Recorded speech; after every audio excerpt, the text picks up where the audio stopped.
नमस्कार दोस्तों, आशा करता हूँ आप सब ठीक होंगे, स्वस्थ होंगे, मस्त होंगे। देखिए आज की इस क्लास में हम रंगभूमि सीरीज का प्रैक्टिस सेट 15 डिस्कस करेंगे। तो चलिए भी पहला क्वेश्चन हम देखते हैं। पहले क्वेश्चन हमसे बोला गया है सिंप्लीफाई द एक्सप्रेशन, और ये एक्सप्रेशन दिया हुआ है। ये वाला क्वेश्चन हमारा आरआरबी एनटीपीसी एग्जाम में पूछा गया था। तो देखो भाई, इस क्वेश्चन को देखते ही मेरे माइंड में जो पहले आया हुआ है कि हमें इसमें वैल्यू पुट करनी है। जब मैं वैल्यू पुट करने जाऊंगा तो मैं x बराबर 1 रख देता हूँ, y बराबर 0 रख देता हूँ। देखो एक बार आप ऑप्शन जरूर देख लिया करो, क्योंकि ऑप्शन देखने से आपको एक और आइडिया हो जाता है कि आपको किसकी वैल्यू क्या पुट करनी चाहिए। जैसे यहाँ पे मान लो मैं x बराबर 0 और y बराबर 1 पुट कर देता, तो ये दोनों ऑप्शन और ये दोनों ऑप्शन क्लैश कर जाते। ठीक है, तो इसके लिए हमने यहाँ पे देखा कि x के सारे एक्स स्क्वायर के सारे कोफिशिएंट अलग अलग है, तो इसलिए हमने x बराबर 1 और y बराबर 0 पुट किया। जब हम ये वाली वैल्यू पुट करते हैं तो देखो भी क्या आता है हमारा। ये हमारा बनेगा 2 का स्क्वायर, ये वाला हमारा बनेगा 5 का स्क्वायर, क्योंकि y वाले तो सारे क्या हो जाएंगे 0। ठीक है भाई, और फिर यहाँ पे क्या बनेगा 2 इंटू 2 4। तो बेसिकली कितना बना 25 और 4 29, 29 और 4 33। अब हम ऑप्शन से देखते हैं तो भाई इसमें y बराबर 0 रखा, x बराबर 1 रखा, तो 34 बना। इसी तरीके से -33, ये माइनस का 34 और ये 33। हमारा आंसर क्या आना चाहिए 33। तो हमारा ऑप्शन क्या हो जाएगा भाई डी। ठीक है, अगला क्वेश्चन हम देखते हैं भाई। अगले क्वेश्चन में हमसे बोला गया है A salt solution contains 60% salt. Salt solution में हमारे पास कितना salt है भाई 60% है। Another salt solution contains 60% water. अगर भाई 60% water है तो salt कितना होगा 40%। ये M1 है, मिक्सचर 1 है, ये मिक्सचर 2 है। आगे बोला गया when 63 litre of the second solution, इसका 63 litre are mix with 27 litre of the first solution, इसके 23 के साथ मिलाया जाता है and x% salt solution is form. तो हमारे पास जो सॉल्यूशन बनता है x% सोल्ट होता है। What is the ratio of water to salt in the final solution, final solution में वाटर और सोल्ट का रेशियो क्या होगा। तो देखो भाई इसको हम काट लेते हैं, 9 3 27 और 9 7 63। ठीक है, यहाँ पे कितना हुआ 6 3 18 प्लस 7 चौक 28, 280 बटा टोटल सॉल्यूशन कितना है भाई 3 और 7 10। तो हमारा कितना आ जाएगा 28 और 8 44%, सॉरी 46%। तो बेसिकली हमारा इन दोनों को मिलाने से जो सोल्ट है वो कितना है 46%। अगर सोल्ट 46 है तो वोटर कितना होगा भाई 54%। हमें वोटर रेशियो सोल्ट पूछा है, तो बेसिकली 54 और 46 का रेशियो पूछा है, जो कितना आ जाएगा 27:23। तो हमारा आंसर क्या हो जाएगा भाई डी। ठीक है, अगला क्वेश्चन हम देखते हैं भाई। अगले क्वेश्चन में हमसे बोला गया है 13 पेन और 3 नोटबुक, 13 पेन और 3 नोटबुक की जो प्राइस है वो है 234 रुपीज। देन आगे बोला गया यदि एक पेन की कीमत 6 रुपये कम कर दी जाए, यदि एक पेन की कीमत 6 रुपये कम कर दी जाए और एक नोटबुक की कीमत 9 रुपये बढ़ा दी जाए तो 16 पेन। देखो भाई 16 पेन, पेन की कीमत क्या हो रही है 6 रुपये कम हो रही है। अगर 6 रुपये कम हो रही है तो ये इधर आएगा, तो भाई 6 प्लस हो जाएगा। देन नोटबुक की कीमत 9 रुपये बढ़ रही है, तो ये इधर आएगा तो घट जाएगा, है ना। तो आप क्या कर रहे हो, 2 नोटबुक ले रहे हो। 16 पेन और 2 नोटबुक की कीमत कितनी आ रही है 144 प्लस, ये हो गया भाई। देखो ये लिखा कैसे मैंने, ये इसलिए बोल रहा हूँ कि आपकी एक स्टेप घटा देता है। बेसिकली हम इसको लिखते हैं ना भाई 16 पी की वैल्यू 6 कम हो गई तो क्या होता है 16 पी माइनस 16 इंटू 6। तो 16 इंटू 6 इधर जाके प्लस होता है ना, तो एक स्टेप मैंने पहले ही लिख दी। ये छोटी छोटी चीजें हैं जो आपका टाइम इंप्रूव करती हैं। तो यहाँ से आपके पास 16 पी प्लस 2 एन जो आएगा वो कितना आ जाएगा 144 बल्कि 96। 96 और 144 कितना होगा भाई 240। 240 में से 18 जाएगा, कितना बचेगा 222। अब यहाँ पे दो इक्वेशन हो गई हमारी, ये और ये। यहाँ से हम क्या करते हैं, इसको 3 से मल्टीप्लाई कर देते हैं, इसको 2 से मल्टीप्लाई कर देते हैं। 13 दूनी का 26 पी में से 132 सोलती 48 पी जाएगा। तो यहाँ से हमारे पास कितना बचेगा 12 पी। 12 पी की वैल्यू कितनी हो जाएगी भाई 234 दूना 468, 468 और ये कितना है भाई 666। तो यहाँ पे कितना बचेगा भाई इन दोनों का जब हम डिफरेंस लेंगे तो देखो 666 468 मतलब 198 है ना, 198 बचेगा। तो पी की वैल्यू कितनी आ गई, एक मिनट भाई कितना है 13 दूना 26 है भाई, है ना। 13 दूना 26, तो ये 22 पी बचेगा। 22 पी की वैल्यू 198 है, तो पी की वैल्यू कितनी हो जाएगी भाई, पी की वैल्यू होगी 9। अगर पी हमारा 9 आ गया तो हम एन की वैल्यू निकाल लेंगे। पी की वैल्यू 9, तो एन की वैल्यू कितनी आ गई, एन बराबर 234 माइनस 13 इंटू 9 अपॉन 3, यही आएगा भाई। तो ये कट जाएगा 3 बार, और ये कितना, 3 7 21, 3 8 24, 78, 3 3 39, 39 माइनस 78 कितना जाएगा, 39। तो एन की वैल्यू 78 हो गई, पी की वैल्यू 9 हो गई। हमें बोला गया है 6 पेन, 6 × 9 प्लस 17 × 39, इसकी वैल्यू हमें निकालनी है। देखो 9 × 54 4 और 9 7 63 3, यूनिट डिजिट 7 होगा, एक ही ऑप्शन है जिसका यूनिट डिजिट 7 है, बी 717 हमारा आंसर हो जाएगा। बाकी इसकी कैलकुलेशन भी कोई इतनी ज़्यादा टफ है नहीं, तो वो भी आप कर सकते हो, ठीक है। लेकिन ये क्वेश्चन कैलकुलेटिव था, ये वाला क्वेश्चन आपका IBACI वाले एग्जाम में पूछा गया था, अभी जो कंडक्ट हुई थी। इस क्वेश्चन में क्या है, ऐसा कुछ नहीं है कंसेप्ट जो मैं आपको बताऊं, इसमें सिर्फ और सिर्फ यही है कि आपकी कैलकुलेशन कितनी अच्छी है और आप कितना फास्ट कैलकुलेट कर सकते हो। वरना ऐसे क्वेश्चंस आपका अगर कुछ भी एक थोड़ा सा भी मिस्टेक हुआ ना, जैसे मैंने यहीं पे मान लो 36 लिख दिया 26 की जगह, तो आपका खेल खत्म है।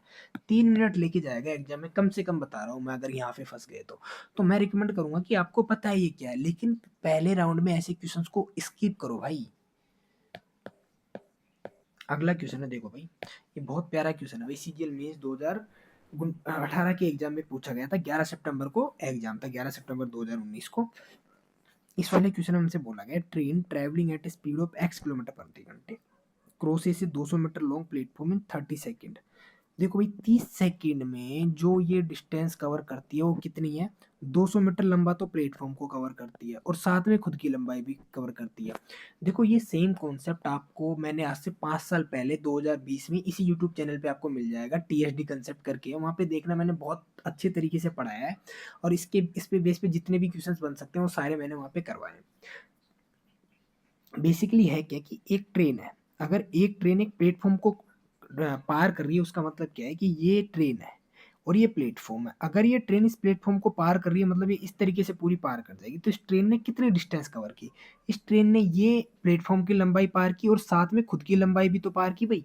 देखो ये ट्रेन यहाँ तक चली, तब इसने ये पूरा प्लेटफॉर्म क्रॉस हुआ, तो ट्रेन ने कितनी दूरी तय की, ट्रेन यहाँ से चलना स्टार्ट की तो ये प्लेटफॉर्म की लंबाई चली और फिर खुद की दूरी भी चली।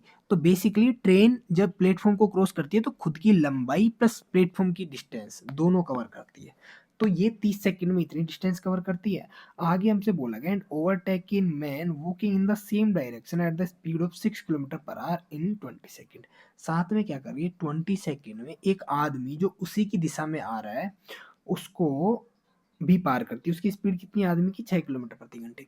देखो भाई अगर ये ट्रेन जा रही है और ये इसी की दिशा में एक आदमी आ रहा है, तो यहाँ पे इस ट्रेन ने जो डिस्टेंस कवर की वो कितनी की, एल प्लस, अच्छा walking in the same, sorry same direction में चल रहा है, इसी डायरेक्शन में चल रहा है, तो यहाँ पे जो ट्रेन ने डिस्टेंस कवर की वो कितनी की, खुद की डिस्टेंस कवर की। मान लो ये आदमी यहाँ था, अगर ये खड़ा ही रहता और ट्रेन यहाँ से ही ऐसे गुजर गई तो ट्रेन ने सिर्फ खुद की लंबाई पार की, लेकिन ये आदमी भी इस डायरेक्शन में चल रहा है, तो आदमी यहाँ से यहाँ चला, तो ट्रेन अगर यहाँ से चलना स्टार्ट करेगी तो यहाँ पे क्रॉस कर देगी, तो ट्रेन ने कितनी डिस्टेंस कवर की, ट्रेन ने खुद की डिस्टेंस कवर की, साथ में इस आदमी ने जितनी डिस्टेंस कवर की वो भी तो कवर की ना भाई। तो आदमी ने 20 सेकंड में 6 किलोमीटर प्रति घंटे की स्पीड से कितनी डिस्टेंस कवर की। तो ये दो इक्वेशन बन जाएंगी आपके पास। यहाँ से देखो ये आपको पहली बार अगर समझ रहे हो तो हो सकता है टाइम लगे, लेकिन बहुत प्यारा कंसेप्ट है, इससे आप एक स्टेप में क्वेश्चन सोल्व कर सकते हो, ठीक है।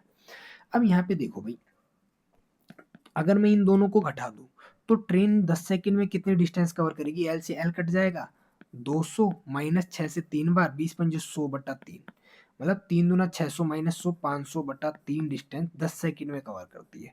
हमसे पूछा गया स्पीड, स्पीड क्या होती है, मीटर पर सेकंड, एक मीटर में तय, सॉरी एक मिनट में, एक मतलब एक कोई भी यूनिट ले लो, उस यूनिट में तय की गई दूरी, तो एक सेकंड में कितनी डिस्टेंस कवर करेगी भाई, 500 बटा 3 इंटू 10।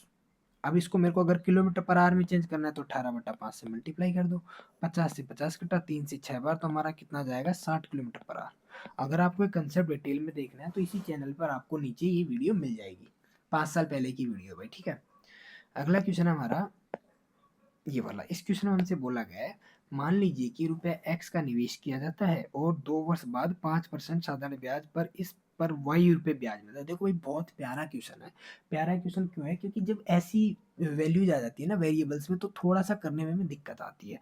हम मान लेते हैं कि हमारे पास 100 रुपये है, 100 रुपये को दो वर्ष बाद 5% की दर से जो ब्याज मिला वो कितना मिला, 5 दूना 10%, तो 100 रुपये का 10% मतलब ब्याज कितना मिला, 10 रुपये। और यहाँ पे 10 की वैल्यू कितनी दे रखी है, ये वैल्यू होगी कितनी y, और ये है वही x। आगे हमसे बोला गया यदि y को 2 वर्ष के लिए 5% साधारण ब्याज पर निवेश किया जाता है, यदि इसको 2 साल के लिए 5% पर निवेश किया जाता है तो इस पे 10% ब्याज मिलेगा। 10 का 10% कितना होता है, 1। तो इस पर z रुपये ब्याज मिलता है, और एक किसकी वैल्यू है, z की। तो बेसिकली x हमारे पास 100 है, y हमारे पास 10 आ गया, और z हमारे पास 1 आ गया। हमसे पूछा गया निम्नलिखित में से कौन सा कथन सत्य है, कौन सा कथन सत्य है। अब यहाँ पे हम देखेंगे तो देखो क्या बन रहा है, वाई स्क्वायर बराबर एक्स, जेड हमारा बी ऑप्शन हो जाएगा। ऐसे क्वेश्चंस में ट्राई किया करो आपकी, आप वैल्यू ले लो कुछ भी जो आपके लिए इजी हो करने की, और उससे करोगे तो थोड़ा बेहतर होगा, क्योंकि ऐसे करने में क्या है ना, एक्स वाई जेड में कंफ्यूजन हो जाता है आदमी। ठीक है, अगला क्वेश्चन है भैया हमारा। अगले क्वेश्चन हमसे बोला गया है, देखो भाई इसमें थोड़ा सा करेक्शन है, यहाँ पे ना 6500 पाई है। ठीक है, इस क्वेश्चन में ऐसे बोला गया एक लंबवर्तीय शंकु का वक्रपृष्ठीय क्षेत्रफल इतना है। वक्रपृष्ठीय क्षेत्रफल शंकु का क्या होता है, पाई आर एल। देखो भाई यहाँ पे शंकु से रिलेटेड जितने भी फॉर्मूले हैं आप वो प्लीज पूरे देख लीजिए। पाई आर एल की वैल्यू कितनी है, 6500 पाई। आपका जो व्यास 100 है तो जो रेडियस हो कितनी हो जाएगी, 50। पाई से पाई कटा, और एल की वैल्यू कितनी आ जाएगी भाई, 0 से 0, 5 से 13, 130। अगर एल 130 है, आर आपकी 50 है, आपसे हाइट पूछी गई है, तो देखो 5, 12, 13 का आपके पास ट्रिपलेट बन जाएगा। 50, 130 तो कितनी हो जाएगी हाइट, 120 सेंटीमीटर। क्योंकि भाई देखो क्या होता है, ये आपका शंकु है, ये आपकी रेडियस है, ये आपकी एल 130 हो गई, रेडियस आपकी 50 है, तो ये हाइट पूछी है, तो ये आपका क्या बनता है, राइट एंगल ट्राइंगल बनता है। तो हाइट कितनी हो जाएगी भाई, 120। 5, 12, 13 का आपका ट्राइंगल होता है ना भाई, बस इनमें सब में एक जीरो लगा है। ठीक है, देखो ट्रिपलेट बहुत काम की चीज है, मैं फिर बोल रहा हूँ, ये ऐसी छोटी छोटी चीजें जो आप देखते रहा करो बार बार। जैसे भी ये क्वेश्चन आ गया तो मैं आपको रिकमेंड करूंगा कि आप ट्रिपलेट देख लो सारे। अगर आपको वैसे याद नहीं है, या फिर आपको नेट से सर्च करने में भी जोर है, तो आप आरजी एजुकेशन टेलीग्राम चैनल पर सर्च कर सकते हो, वहाँ पे सारी चीजें डाली हुई है मैंने ये। ठीक है, अगला क्वेश्चन है देखो भाई हमारा, the arithmetic mean of 25 real number is 110। 25 संख्याओं का जो मीन मतलब एवरेज है वो आपका कितना दे रखा है भाई, 110। If each of the 10 number is increase by 12.5, अगर 10 नंबर में प्रत्येक में 12.5 की वृद्धि कर दे। Each of the other 10 number is increase by 15, और इसके अलावा अगले 10 नंबर है उनमें सब में 15 की वृद्धि कर दे। And the remaining 5 number are unchanged, और बचे हुए 5 नंबर अनचेंज रहे, then find the new value of the arithmetic mean. तो नया मीन कितना हो जाएगा, देखो भाई ये जो चेंज हुआ है इन सब 25 में बटेगा, तो इन सब 25 में बटेगा तो कितना हो जाएगा, 25 से 5 बार कटा, और 25 से 6 बार कटा, मतलब कितने का चेंज होगा, 11 का। तो नया एवरेज कितना हो जाएगा, 110 प्लस 11 बराबर 121। ठीक है भाई, अगला क्वेश्चन हम देखते हैं भाई। देखो भाई ये एवरेज की ऐसी चीजें हैं ना, इनको ध्यान रखा करो, क्योंकि ये क्या होता है कई बार आपकी दूसरी फॉर्मेट में आ जाती हैं और थोड़ा सा चेंज इसमें करते थे तो आप कंफ्यूजन हो जाते थे। छोटी छोटी चीजें वो ध्यान रखा करो कि किस तरीके से कैसे कंसेप्ट को कहाँ काम लेना है, ये आपको सब प्रैक्टिस से देखने को मिलेगा। अगला क्वेश्चन है भाई, ये वाला भी हमारा एनटीपीसी के एग्जाम में पूछा गया था। इसमें बोला गया ए बी सी डी के समानांतर है, ये आपका ए बी हो गया और ये आपकी क्लाइन सी डी हो गई भाई।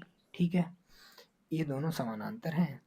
P Q A B C D को, ये हमारी पी क्यू हो गई, पी क्यू ए बी को ई पर और सी डी को एफ पर प्रतिच्छेदित करती हैं, तथा angle P E B, angle P E B ये वाला एंगल हमें दे रखा है 56 डिग्री। ठीक है, आगे बोला गया है जी ए बी और सी डी के बीच एक बिंदु है, यहाँ पे हमारा कोई पॉइंट है जी, बी ई जी 32 डिग्री, बी ई जी ये वाला एंगल हमारा 32 डिग्री है। देखो भाई जी को हम इधर तो रख नहीं सकते थे, क्योंकि जी को इधर रखते तो बी ई जी जो हमारा होता वो क्या होता, अधिक कोण बनता ना, ऑब्ट्यूज एंगल बनता, और ऑब्ट्यूज एंगल हमारा ये वाला है नहीं, यहाँ तो 32 डिग्री दे रखा है। And G F E, G F E ये वाला एंगल हमारा कितना दे रखा है, 47 डिग्री। अब देखो भाई अगर ये वाला एंगल 32 है, ये टोटल एंगल हमारे पास 180 होगा, 180 में से 56 ही हो गया, 32 हो गया, 6 और 2 8, 5 और 3 8, 88 हो गया, तो कितना बचा, 90 और 2 सॉरी 80 और 10, 90 और 2 92 डिग्री। तो ये वाला एंगल कितना हो गया, 92। अगर ये 92 है, ये 47 है, तो 7 और 2 9, 9 और 4 11, सॉरी 9 और 4 13, 139 इन दोनों का सम होगा। तो ये वाला एंगल हमसे पूछा है ना ई G F, E G F ये वाला एंगल पूछा है, ये वाला एंगल कितना हो जाएगा, 180 में से आपको 139 घटा देना है, तो 41 डिग्री हमारा आंसर हो जाएगा भाई। अच्छा क्वेश्चन था ये वाला एनटीपीसी के हिसाब से, क्योंकि बेसिकली क्या होता है ना, कई बार हमें ये जी ट्रैक करने में टाइम लग जाता है कि जी हमें कौन सी जगह पर लेना है। अगला क्वेश्चन हम देखते हैं भाई, कोऑर्डिनेट ज्योमेट्री का क्वेश्चन है। A triangle has verticals with coordinate A, B, C. What is the y coordinate of its centroid? देखो भाई जो सेंट्रोइड के कोऑर्डिनेट होते हैं ना, होते हैं x1 plus x2 plus x3 upon 3 और y1 plus y2 plus y3 upon 3। तो हमसे y कोऑर्डिनेट पूछा है, y कोऑर्डिनेट पूछा है तो सबका y ले लेते हैं। 2 प्लस 8/3, 8 और 2 10 और 3, वो 8 और 2 10 और 2 12/3, 4 हमारा आंसर आ जाएगा भाई। इसका इजी क्वेश्चन था ये वाला, तो ठीक है। अगला क्वेश्चन हम देखते हैं भाई। अच्छा लास्ट क्वेश्चन है भाई 10 नंबर। इस क्वेश्चन में देखो, ये सिंप्लीफिकेशन का क्वेश्चन मैंने इसलिए लिया है क्योंकि अक्सर है ना आप इनकी प्रैक्टिस करते नहीं हो, और वहाँ पे जब जाके देखते हो एग्जाम में या टेस्ट में तो आपको थोड़ी सी हिचकिचाहट महसूस होती है। तो मैं चाहता हूँ कि ऐसे क्वेश्चंस की भी आप प्रैक्टिस करते रहो। ये वाला देखो भाई 3/4। अब इसको आप सीधा क्या ले लोगे, 4 4 3 3 into 4/3 plus 5/2 into 5 into 4/2 into 5 minus ये कितना बन जाएगा भाई 2/3 प्लस 5/9। ठीक है, तो कुछ कट रहा है, 4/3 से 4/3 गया, ये 5 से 5 गया, 4 से 4 गया, तो कितना है 4 चौको 16/9 प्लस 5 माइनस ये कितना बना भाई 3 से गुणा कर दो, 3 दूना 6 5 11/9, 16 में से 11 गया तो कितना बचा भाई 5/9 प्लस 5 9 5 45 और 5 50/9 हमारा इसका आंसर हो गया। ठीक है, आशा करता हूँ भाई जो मैंने आज प्रैक्टिस सेट आपको पढ़ाया है इसमें क्या है, देखो मेरा फास्ट करवाने का एक ये भी तरीका है क्योंकि मैं चाहता हूँ कि आपकी भी स्पीड इंप्रूव हो मेरे साथ। अब भाई हम 15 प्रैक्टिस सेट डिस्कस कर चुके हैं, तो पिछले जो 10 प्रैक्टिस सेट 14 प्रैक्टिस सेट मैंने करवाए हैं वहाँ पर कुछ तो आपने लर्न किया होगा। इसीलिए मैं अपनी स्पीड भी बढ़ा रहा हूँ यहाँ पे कि भाई आप मेरे साथ मैच करो थोड़ा थोड़ा। ऐसा नहीं कि मेरी स्पीड बहुत ज़्यादा फास्ट है, लेकिन फिर भी आप कम से कम इसके साथ साथ आओ कि मैं किस तरीके से चीज़ें करता हूँ, आप ऑब्जर्व करो और अप्लाई करने का ट्राई किया करो उनका भाई। ठीक है,